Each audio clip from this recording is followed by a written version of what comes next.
Cette émission est une présentation de la télévision communautaire du Kamouraska. Carrefour Kamouraska a été créé dans le but de vous informer sur les différents projets qui mettent en lumière les forces de notre territoire. Bienvenue à Carrefour Kamouraska.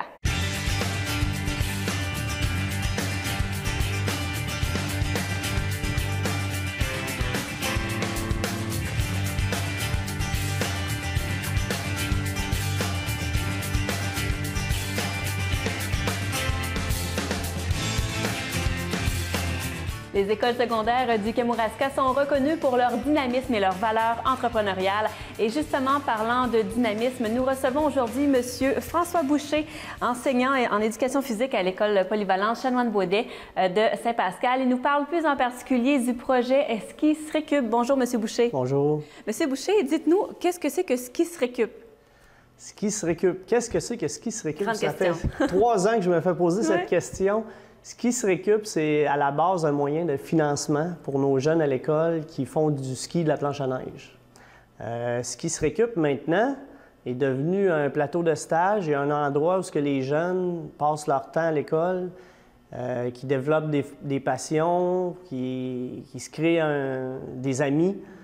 Puis, avec le temps, ça grandit, puis ça se développe sur plusieurs facettes, là. Et comment c'est né ce projet de Ski se récup? C'est né lorsqu'on faisait, je le répète tout le temps, c'est né à Stoneham. Depuis une dizaine d'années, j'amène les jeunes à Stoneham faire du bénévolat pour la Coupe du monde de planche à neige qui a lieu à chaque année avec la compagnie Gestev. On est hébergé une semaine. Et à l'époque, Sébastien, Alexandre, les premiers qui ont participé Ski se récup avec moi, étaient sur place et on voyait les skis, les planches qui se brisaient. Puis les jeunes et moi, on était dans les chaises, on montait, puis on dit on pourrait récupérer ça. J'ai dit, les gars, c'est une bonne idée, je suis tanné de vendre du chocolat et des chandails.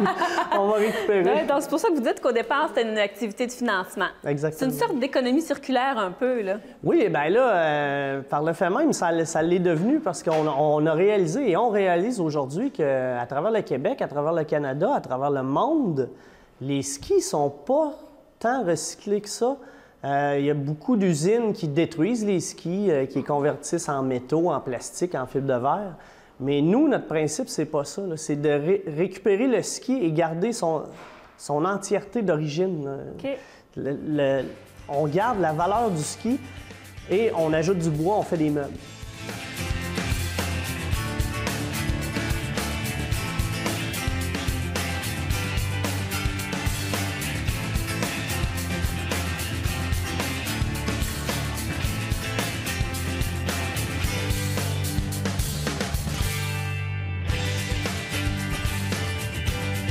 Donc, le ski va vivre toute sa vie au lieu d'être jeté dans un conteneur à déchets.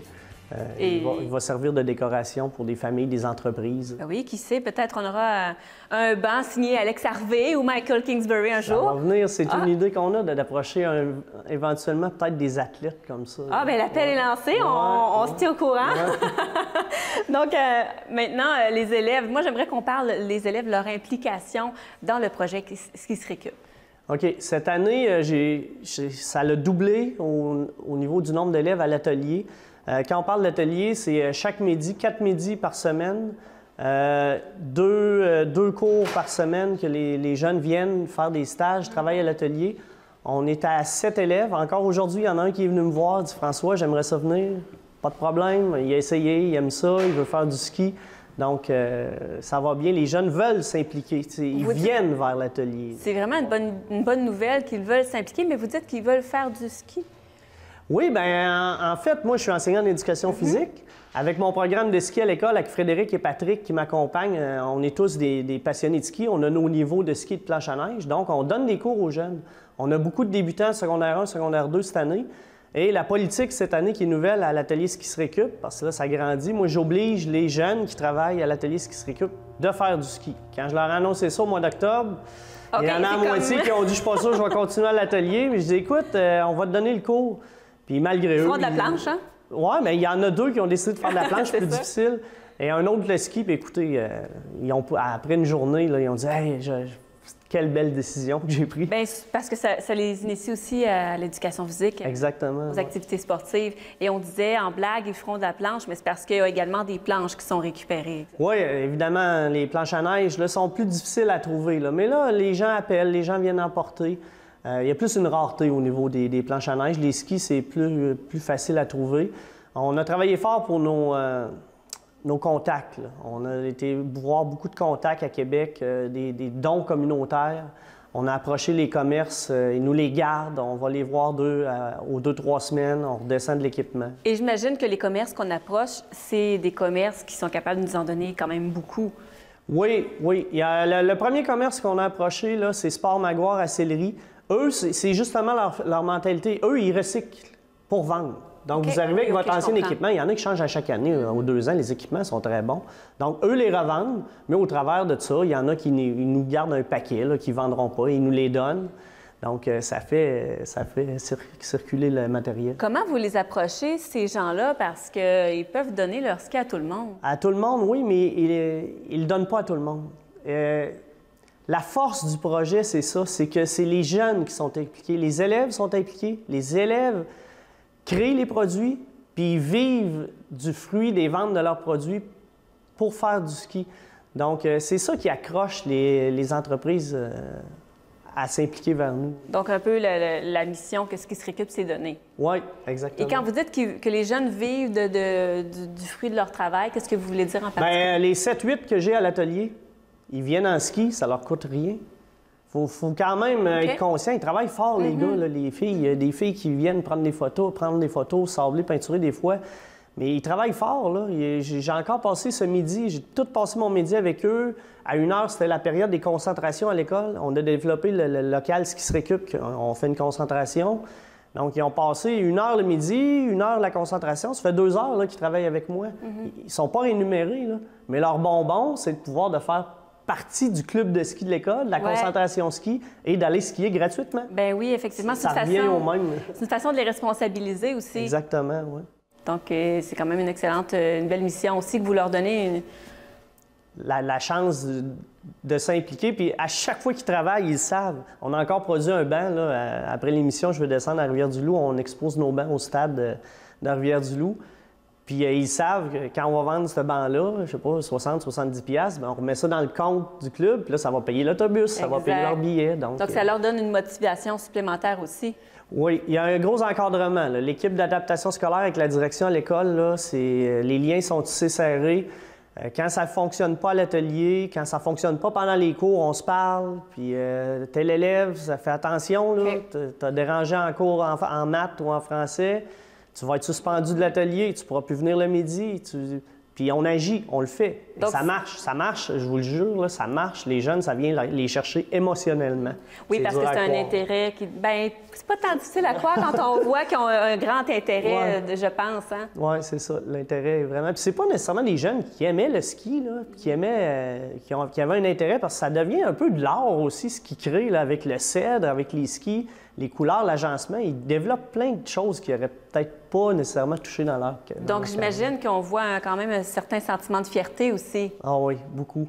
On marche beaucoup avec notre page Facebook, là, Ski se récup. Les jeunes sont fiers. Je les prends en photo. Il a travaillé fort sur le banc. Ça perçoit, je le prends en photo. Raphaël, Jérémy, Édouard, ils sont fiers, montrent ça à leur famille. Ils gardent papa, maman, le banc que j'ai fait là, à l'atelier. C'est vraiment valorisant. Là. On parlait d'adaptation scolaire. Est-ce que c'est ces jeunes-là qui vont à l'atelier? Oui, les jeunes viennent à l'atelier. C'est pas nécessairement des jeunes d'adaptation scolaire. Là, on en a 2 qui se sont greffés cette année au régulier. Encore aujourd'hui, ce que je vous disais tout à l'heure, il y en a un qui est venu. Il va faire partie de la concentration ski-snow. Et il y a moyen de joindre le régulier et l'adaptation scolaire, vu que l'activité ski existe, là, ils peuvent participer. J'imagine aussi que ça va avec leurs intérêts, parce qu'on parle de, je dirais, menuiserie en quelque sorte un peu, donc ça rejoint aussi les intérêts de chacun. Là. Oui, beaucoup. Les jeunes, ils ont la phrase « je suis un petit gars manuel ». Ils se font souvent dire ça, là, quand il va falloir que tu fasses de quoi de ta vie. Tu n'auras pas nécessairement un gros diplôme d'études, là, donc le côté manuel sort beaucoup. Est-ce que là, on sait que c'est encore jeune, mais est-ce qu'on sait déjà où certains jeunes se dirigent après leurs études secondaires? Est-ce qu'ils s'en vont plus aux professionnels aussi suite à ça? Est-ce que ça leur donne une expérience justement pour aller au centre de formation professionnelle? Peut-être pas, oui, ça peut être au centre de formation professionnelle, mais j'ai mon plus vieux qui a commencé au début. Maintenant, il est en train de faire un stage vraiment sérieux, qui est vraiment en lien direct avec l'atelier Ski se récup. Il travaille avec des perceuses, il fait du sablage. Donc, il a été placé ici dans les environs, puis il va se trouver une job. Ça fait 3 ans qu'il travaille avec nous. Il a développé beaucoup d'aptitudes juste au niveau de son développement social. Parler à une caméra, parce que ça fait 3 ans, là, il y en a eu des questions. Donc, il a grandi là-dedans, puis je suis confiant, il va l'avoir, son emploi. Bien, comme vous dites, ils grandissent là-dedans, ils apprennent. Qu'est-ce que vous voyez qu'ils apprennent, les jeunes, autant dans le savoir-être que dans le savoir-faire? Comment ils ressortent? Là, on parle beaucoup souvent d'outils, là, mais on met ça de côté. Là. Ils apprennent à savoir vivre. Moi, c'est vraiment important. Le langage, l'attitude, le caractère. Souvent, les jeunes sont prompts. Ils réagissent rapidement, je les fais réfléchir, j'accepte pas qu'il y ait des conflits, des tensions à l'atelier. C'est au-delà de la vis puis de la colle. C'est beaucoup. Ils sont 7 des fois, là, ça fait beaucoup de monde. La sécurité, c'est très important. On ne se le cachera pas, là, ça prend des lunettes, des bottes de travail. Il faut faire attention, là, on peut se blesser en tout temps. Donc, il faut y aller tranquillement. Ils apprennent vraiment à communiquer avec moi, avec l'adulte, respecter l'adulte qui est là, puis toujours poser des questions à l'adulte. Si tu ne poses pas de questions, tu prends trop d'initiatives, c'est là que le danger, puis les choses arrivent. On parlait de fierté tout à l'heure. J'imagine qu'avec le récent contrat décroché, ça a amené beaucoup de fierté. Parlez-nous de ce contrat-là que vous avez décroché. Oui, le gros contrat au massif de Charlevoix qui est passé. Là. On en a d'autres qui vont s'en venir, c'est le fun. C'est une bonne nouvelle, oui. Oui, ils nous ont fait confiance justement parce que c'est un projet école. On a tout livré ça le 8 décembre au massif, les 50 meubles. J'ai amené les jeunes pour les premières sorties de ski. Ce contrat-là, là, il nous a permis d'avoir 2 sorties cette année, 2 sorties l'an prochain, tous les billets payés pour 35 jeunes. Donc, c'est beaucoup. On voit le concret que ça apporte. Oui, exactement. On paye notre autobus, là. On paye notre transport. Puis les jeunes, quand ils sont débarqués là, il y en a là-dedans qui travaillent à l'atelier. Ils ont vu les clients du massif assis sur les bancs. Ils ont vu vraiment l'utilité. Là. C'est fantastique. Là. Ils ne croyaient pas à ça. Eux autres, ils voyaient, c'est un banc, mais là, ils comprennent là, à quoi le produit sert. Avant d'aller au massif de Charlevoix, est-ce que vous avez une salle de montre qui existe pour que les gens de la communauté puissent aller voir? Parce que j'imagine que des particuliers aussi peuvent aller en acheter. Pour l'instant, on n'a pas vraiment de salle de montre. J'y ai pensé à l'école, mais c'est un peu compliqué avec les horaires d'enseignants. Mais on en a une, là. M. Tardy, le directeur de la commission scolaire, nous a autorisé au stade Premier Tech de Rivière-du-Loup, le gros stade de soccer intérieur, un stade multisport. Là. En entrant dans le portique d'entrée, là, il y a 4-5 bancs, des patères, des tables, tout le temps. C'est en vente directe. Vous arrivez là, vous avez un coup de cœur, vous payez, l'argent est transféré à l'école, puis vous partez avec votre meuble. Ça prend un pick-up là, pour un banc. Là. Oui. C'est une question de principe. Là. On vous remercie beaucoup, M. Boucher, d'avoir pris quelques instants pour venir nous parler de ce projet-là. Et on vous souhaite encore plusieurs contrats. Je pense qu'il y en a d'autres à venir. Oui, merci beaucoup. Merci. Bonjour.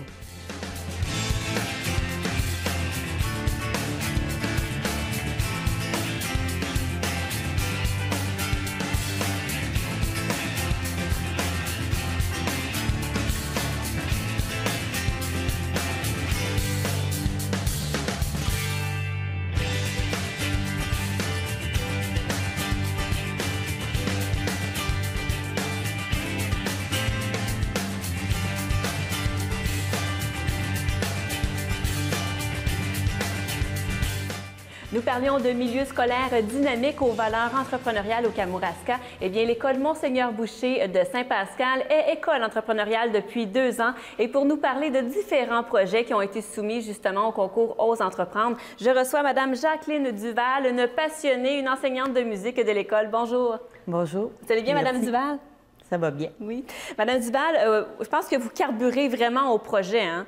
Je carbure. Oui. Je suis une passionnée. Effectivement.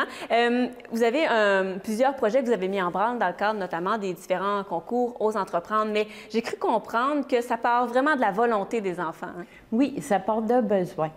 Je dirais que Lorsque le besoin n'est pas mentionné, bien, je propose une activité où les jeunes, à la suite de l'activité, ont beaucoup de questions et ça aide à débuter le projet. Ou bien non, je suis alerte à ce qu'ils disent. Effectivement. Ça aide aussi. Donc, c'est rendu à un point tel où que les enfants vous disent, bien, on va faire ça comme projet. Oui, c'est ça. Donc, quelle est la dernière idée que les enfants ont eue comme projet, là? Notre dernier projet, ça a été une parade de Noël qu'on a réalisée au mois de décembre dernier. Déjà, au mois de mars l'année passée, nous avions demandé à la Ville l'autorisation d'utiliser le parcours. Là. Fait qu'on s'était donné jusqu'à la fin de l'année scolaire pour l'autorisation. OK. En début d'année scolaire, on a envoyé nos lettres aux gens d'affaires et aux organismes sociaux. On avait 160 personnes à contacter pour qui étaient intéressées soit par un char allégorique, une mascotte, mon Dieu, OK. une contribution C'est volontaire. un travail de longue haleine. Oui, là. oui. C'est vraiment exigeant de ce que je vois. Puis il y a l'implication de la communauté aussi. Oui, oui, nous avons eu 16 chars allégoriques, des mascottes, du monde beaucoup aux abords des rues pour venir nous voir, nous encourager, applaudir. Et puis, c'est la 3e année que vous faites C'est ça, cette parade-là? c'est ça. Donc, puis à part ce projet-là, il y en a sûrement d'autres aussi qui... Il y a 2 ans, on a fait un marché de Noël parce qu'on sait que ça coûte des sous, une parade, l'achat de matériaux, location de costumes. Alors, chaque classe était mobilisée à préparer quelque chose, des reines.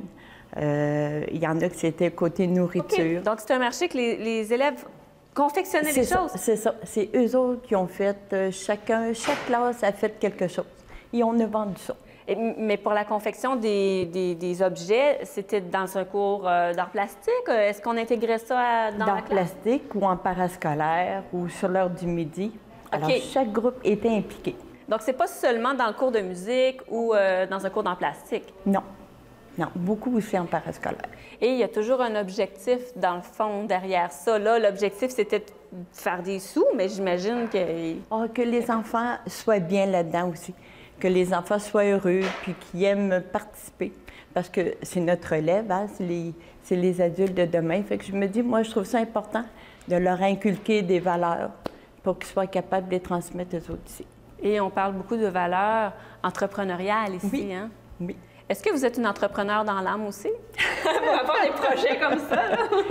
Cette année, on a mis sur pied, parce qu'on est une école entrepreneuriale, j'ai un comité d'élèves au 3e cycle. Oh, c'est sérieux? C'est sérieux. À tous les mois, on a une valeur à travailler. On invite une personne de la communauté qui vient comme mettre la table pour la valeur qu'on va avoir à travailler pendant le mois. Cette personne-là nous parle de elle quand elle était jeune, comment est-ce qu'elle la vivait, cette valeur-là, puis maintenant, à l'âge adulte, qu'est-ce qu'elle fait avec. Et durant le mois, les élèves du comité ramassent des petites vidéos, des photos que les enseignants ont pris, des bons coups. Ils font un montage et à la fin du mois, on remet les cartes de super-héros.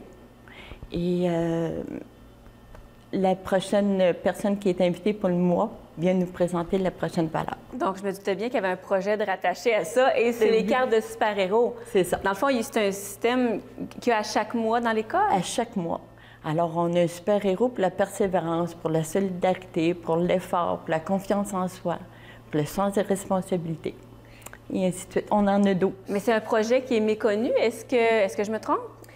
C'est par le Réseau québécois des écoles environnementales. OK. Alors, on en fait partie. D'accord. Donc, il y a d'autres écoles aussi qui font ça, Oui, nécessairement? l'école polyvalente. OK.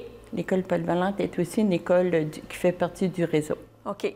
Puis, dans le fond, ça veut dire que les enfants, ils développent toutes sortes de valeurs à travers ces projets-là. Oui. Quelles sont leurs réactions? Est-ce que, dans le fond, est-ce qu'ils s'impliquent volontairement? Est-ce qu'il faut aller plus les chercher ou d'emblée?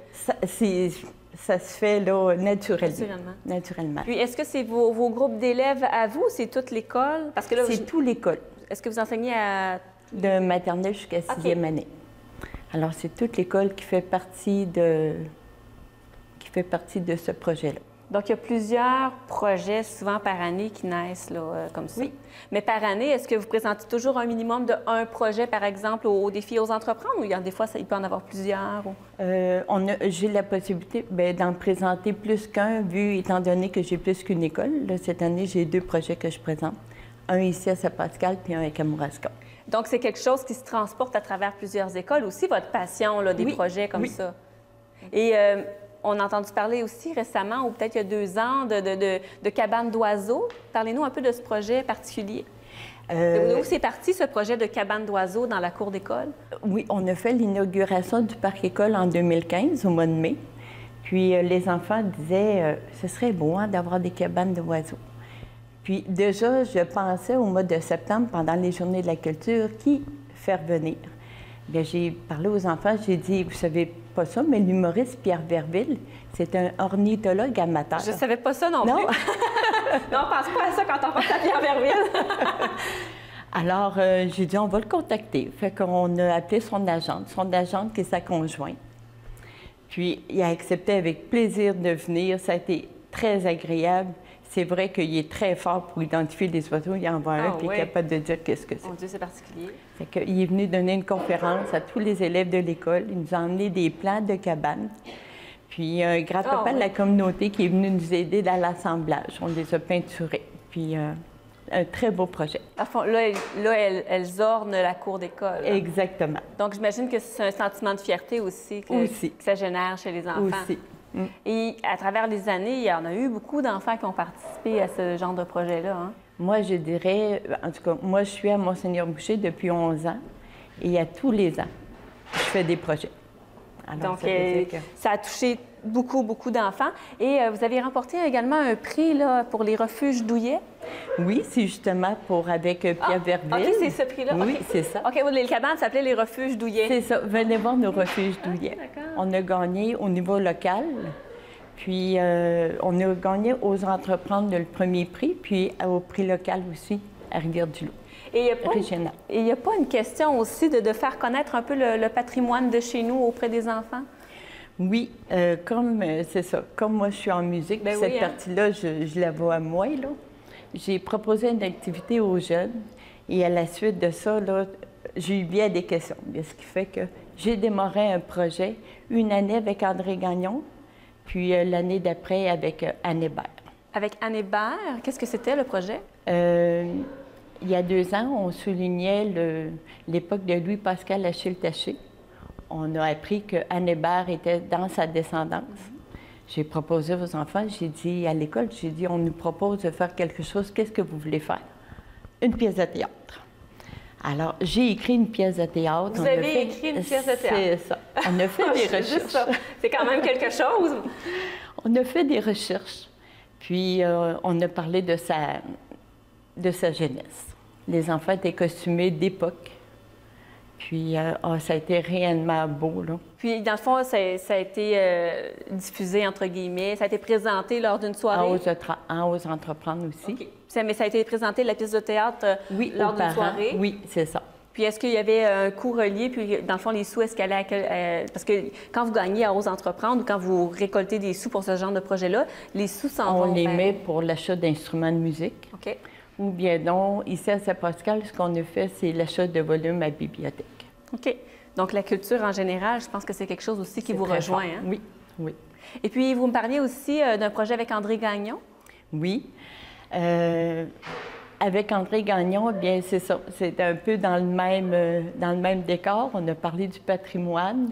Et à la suite de ça, on a parlé d'une personne qui avait marqué notre région. Notre directrice, c'est la nièce. Notre directrice, cette année-là, était la nièce d'André Gagnon. Alors, on a pu prendre contact avec lui, puis par Skype, on lui a posé beaucoup de questions. Ça a été tellement enrichissant. Ah oui? Il nous a joué du piano. Oh. C'était très beau, franchement. Là. Les enfants en ressortent, j'imagine, grandis de ce genre de projet-là. Oui. Avec quoi ils ressortent, justement? Qu'est-ce qu'ils gardent de ces projets? Très grande fierté. Très grande fierté, puis motivés. La preuve, c'est que le mois de janvier à peine est terminé, puis qu'est-ce qu'on fait pour la fin de l'année? Hein? Fait que je me dis, ils sont intéressés. Donc, cette année, on fait quoi déjà? Pour la fin de l'année, on présente une comédie musicale. Oh! Ils sont innovants.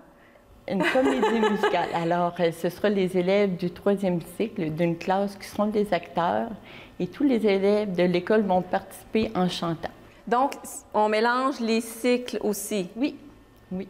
Donc, c'est intéressant. On ne travaille pas nécessairement en vase clos. On inclut un peu... Je trouve ça important de transmettre cette passion-là à tout le monde. Et est-ce que vous parliez tout à l'heure de l'implication de la communauté? Comment s'implique le personnel enseignant, le personnel professionnel de l'école? Oui, comme pour la parade de Noël, chaque groupe avait à se décider pour présenter une pièce de Noël. Alors, avec l'enseignante, ils ont décidé ça. Tous les enfants étaient costumés. Alors, avec l'enseignante, ils ont préparé chacun leur costume.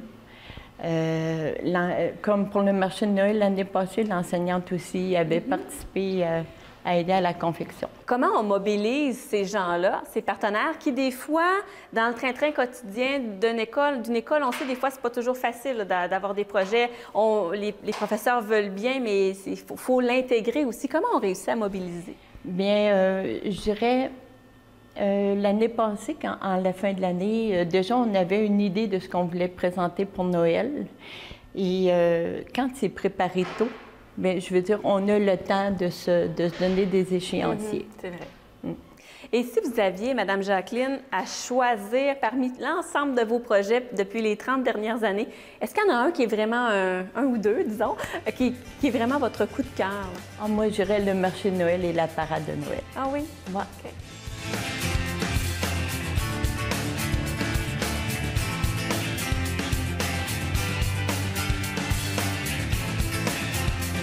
Donc, ça va sûrement durer dans le temps. Pourquoi? Bien, je trouve que ça rejoint tellement tout le monde, puis la communauté aussi participe tellement bien. Là. Ils viennent aux abords des rues, puis ils nous saluent, puis ils nous motivent, ils nous encouragent. Je trouve ça tellement beau, là. Donc, il y a quelque chose de magique aussi de relié à ça. Oui. Et vous parlez de gens qui vous motivent. Je vous parlais aussi de mobilisation. Qu'est-ce qui vous motive, vous, autant d'année en année, à poursuivre dans ces projets-là? Moi, je dirais que j'avais une mère qui était comme moi. Carburait au projet. Qui carburait comme ça. Fait que je pense que j'ai eu ça d'elle. Et puis moi, de voir les enfants heureux puis bien dans ce qu'ils font, là, moi, là, c'est ma récompense. Bien là-dessus, Mme Jacqueline Duvade, merci beaucoup d'être venue nous raconter ça aujourd'hui. Merci. De notre côté, on se retrouve la semaine prochaine.